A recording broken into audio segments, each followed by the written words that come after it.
ஜஸ்னோ வந்திருக்கு பார்த்துட்டு இருக்கோம். மெரினா கடற்கரையில் நடைபெற்ற விமான சாகச நிகழ்ச்சியை காண வந்த 5 பேர் பலியாகி இருக்கிறது. வருத்தமும் வேதனையும் அளிக்கிறதா திமுக எம்பி கனிமொழி தன்னோட எக்ஸ் பக்கத்தில் பதிவிட்டிருக்காங்க. அது பத்தின ஜஸ்னோ பார்த்துட்டு இருக்கோம். சமாளிக்க முடியாத கூட்டங்களை இனிமே தவிர்க்கணும் அப்படின்னும் அவங்க எக்ஸ் பக்கத்தில் பதிவிட்டிருக்காங்க.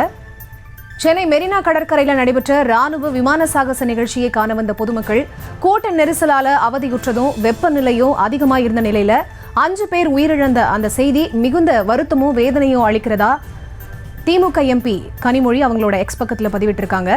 சமாளிக்க முடியாத கூட்டங்கள் இனி கூடுறத தவிர்க்கணும் அப்படின்னு அவங்க வலியுறுத்தி இருக்காங்க.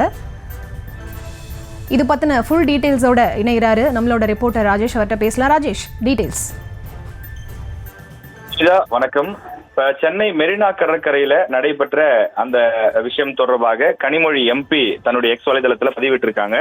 அதுல இந்த 5 பேர் கூட்ட நெரிசல்ல உயிரிழந்த விவகாரம் மிகப்பெரிய ஒரு மனவேதனை கொடுத்திருப்பதாகவும் வருத்தமும் வேதனையும் அளிக்கிறது என்று அவர் தன்னுடைய சமூக வலைதள பக்கத்தில் குறிப்பிட்டிருக்கிறார்.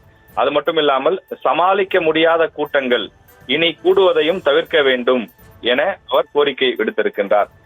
இந்த 5 பேர் உயிரிழந்த விவகாரம் பொறுத்தவரையிலே அது இந்த கூட்டத்தினால் ஏற்பட்டதல்ல, அவர்கள் உடல் சோர்வு, ஏற்கனவே இருந்த பிரச்சனைகள் என்று ஒரு தரப்பிலே விளக்கங்கள் கொடுக்கப்பட்டு வரக்கூடிய நிலையில் தற்போது திமுக எம்பி கனிமொழி அவர்கள் இந்த 5 பேர் உயிரிழந்திருக்கக்கூடிய செய்தி, அதுவும் குறிப்பாக அவர் குறிப்பிட்டிருக்கக்கூடிய அந்த வார்த்தை, ராணுவ விமான சாகச நிகழ்ச்சியை காண வந்த பொதுமக்கள் கூட்ட நெரிசலால் அவதியுற்றதும் வெப்பநிலையும் அதிகமாக இருந்த நிலையில் 5 பேர் உயிரிழந்த செய்தி மிகுந்த வருத்தமும் வேதனையும் அளிக்கிறது என்று அவர் குறிப்பிட்டிருக்கின்றார்.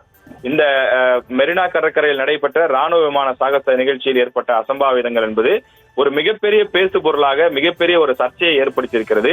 இதை யார் தவறு செய்தார்கள், ஏன் முறையான பாதுகாப்புகள் வழங்கப்படவில்லை, பொதுமக்கள் திரும்ப ஏன் முறையான ஏற்பாடுகள் செய்யவில்லை என்று சமூக வலைதளங்களில் மிக கடுமையான ஒரு பேசு பொருளாக தற்போது மாறி இருக்கிறது. இந்த நிலையில் கனிமொழி எம்பி அவர்கள் தன்னுடைய எக்ஸ் வலைதள பக்கத்தில் தன்னுடைய கருத்தை அவர் பதிவு செய்திருக்கின்றார்.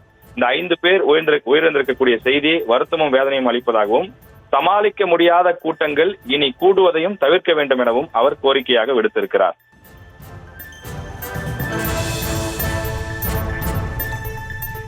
தேங்க்யூ ராஜேஷ், உங்களோட டீடைல்ஸ்க்கு. செய்திகளை உடனுக்குடனும் துல்லியமாகவும் தெரிந்து கொள்ள சப்ஸ்கிரைப் பண்ணுங்க.